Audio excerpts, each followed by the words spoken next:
We're following breaking news out of North Fargo this morning, where several people were forced out into the sub-zero cold temperatures after their apartment building started on fire. Now it started up in the Roosevelt School neighborhood of North Fargo, and that's where we find the Valley Today's Brian Sherrod. He joins us live with the latest. And Brian, we're being told that this extreme cold weather really had a hard time for the people who live there in the Well, good morning, Jordan and Lisa, and that's exactly right. I mean, with it being in the sub-zero temperatures like it is right now and not being able to have much time to grab your stuff, it's going to make it a lot harder for you to be able to, go ahead and leave out in this cold weather. But like we were mentioning, the call came in around 9:45 last night, and they're letting you know that that was because of this fire that happened in the basement, but they were able to prevent it from the upper levels. It only took them 15 minutes to put the fire out.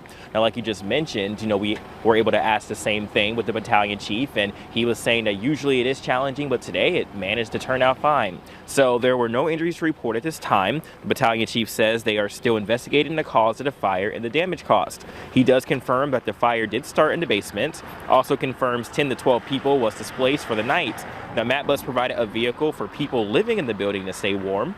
Residents was allowed 10 minutes to grab their stuff from their units before vacating. The American Red Cross volunteers connected with 5 adults that were impacted, provided comfort and essential items like food, clothing, shelter, and medications. Now, all gas and utilities with this apartment building behind me has been turned off until further notice. And again, I want to let you know that the cause of this fire and also the damage caused to this apartment building are unknown at this time. Tough situation for everyone involved in those frigid temperatures, being forced out into the cold. 10 minutes to grab their things, and also the firefighters working in those conditions as well. And we all know cold makes everything a lot harder around here. So yeah, we'll follow up on that later today. Brian Sherrod reporting live. Thank you. Now, here's another thing that some local firefighters are talking to us about today as well. Extreme winter weather can mess with your home's heating system, and experts advise you to stay ahead of the problem. The Lake Park, Minnesota Fire Department is suggesting you check the furnace exhaust pipe on the outside of your house. Check it for ice buildup. They say it doesn't take very long for condensation to freeze, and of course, then it can block the release of those dangerous exhaust fumes from your home. Fargo police are holding a memorial service tomorrow to mark 5 years since the shooting death of Officer Jason Mosier. He died in the line of duty on February 11, 2016. While responding with other officers to a domestic disturbance in North Fargo. Tomorrow's ceremony, it starts at 11 in the morning in the Fargo City Commission chambers.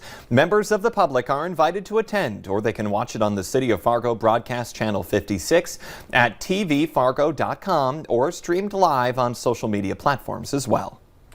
It is a frigid start to our day once again. Let's get a check of what we can expect in our First Alert Storm Team forecast with meteorologist Lisa Green.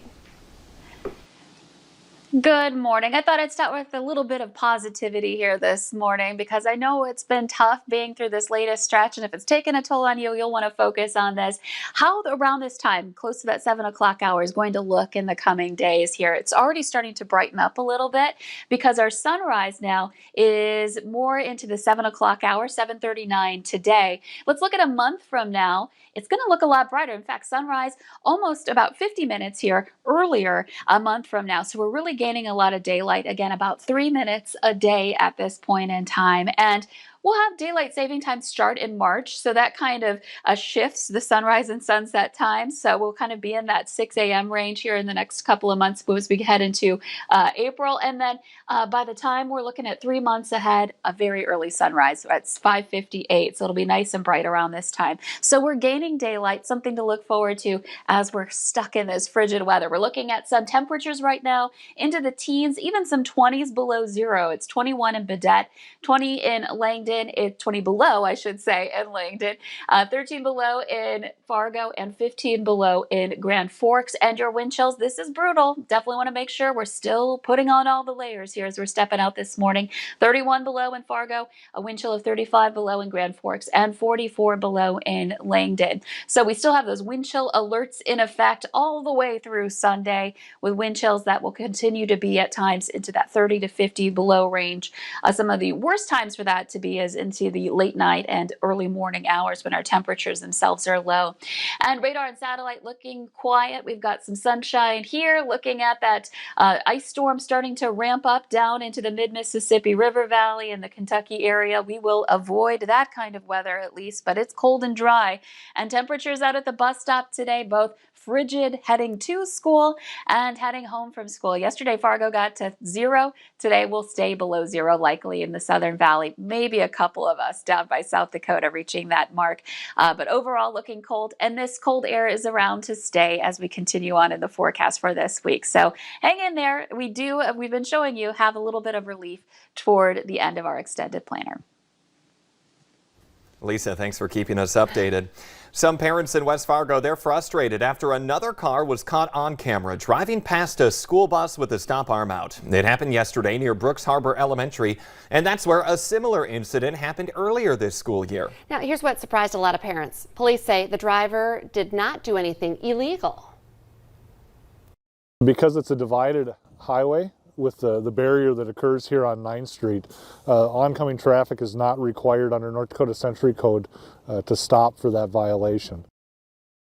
When a road is not divided, it is illegal to drive by a school bus with the stop arm out. West Fargo school leaders say the police investigation into former high school teacher Ron Thompson is not related to the district. Newly obtained documents by Valley News Live are now shedding some light on Thompson. The West Fargo School Board accepted his resignation Monday night. He was a longtime teacher at Cheyenne and West Fargo high schools. We looked into Thompson's personnel file with the school, and there's nothing that would raise a red flag. The information released to us is more than 100 pages long and shows no disciplinary action against him. In fact, it's quite the opposite. For example, in 2019, a former principal thanked him for always picking up extra classes and for his hard work and dedication. Another comment in 2018 says that Thompson is very professional and an asset to the district. Police are not commenting on this open investigation, but we do know they served a search warrant at Thompson's home a week ago yesterday, and that's when they visited with him. He submitted his resignation shortly after that. The Cass County State's Attorney's Office says so far there's been no police report filed for possible charges. One of the 5 people wounded during an attack on a clinic in Buffalo, Minnesota has now died, and the suspect in that shooting is in custody. Authorities say 67-year-old Gregory Ulrich had been staying in a motel near the clinic. They believe that he was unhappy with the health care he had received there, and that motivated the shooting. The owners of a Minneapolis restaurant have now filed the first lawsuit against the city over property damage caused by the civil unrest following the police killing of George Floyd.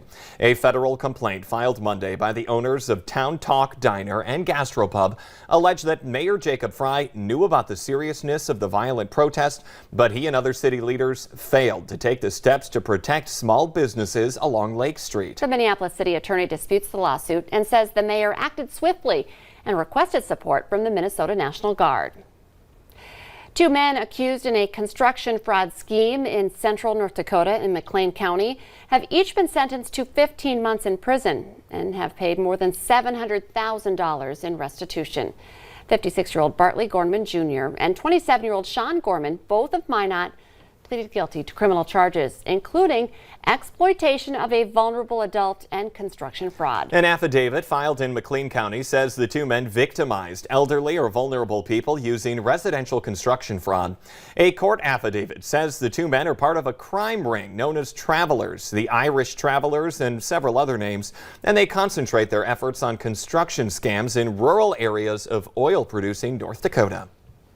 Let's get our answer now to our question of the morning on Facebook. Today's question: 20% of office workers say they have one of these in their desk. We got a lot of good answers this morning. A few of you guessed this. The answer is a toothbrush. I have one of those in my desk. I do too. Well, in my to-go bag, but I bring like 3 bags every day to work. She looks like she's moving into work every day when she walks in. If I'm forced to stay here for a week, I am covered. And yes, I do have a toothbrush in there as well. Remember, you can play along every weekday morning by heading to our Valley News Live Facebook page. The Today Show and CBS This Morning are just about to start, but the Valley Today rolls on. We have more live up-to-the-minute news and weather coming up right now on the Fargo CW. Stay safe and stay warm, everyone.